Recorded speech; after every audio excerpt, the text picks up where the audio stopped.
ఈ నెల జీతం వచ్చింది కదా, 1000 రూపాయలు ఖర్చులకు తీసుకుందాం. అమ్మకి ఇచ్చానంటే ఒక్క రూపాయి కూడా ఇయ్యదు. అమ్మా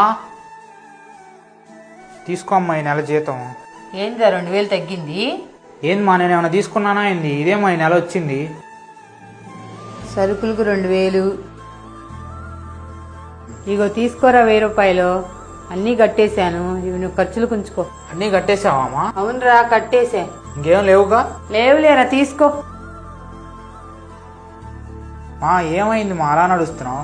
ఏం లేదురా, 2 రోజుల నుంచి మోకాలు నొప్పి ఎక్కువైపోయిందిరా. మరి హాస్పిటల్కి వెళ్ళమ్మా. డబ్బులు ఎక్కడున్నాయిరా? ఈ నెలలో 1000 రూపాయలు మిగిలితే నీకే ఇచ్చా కదరా.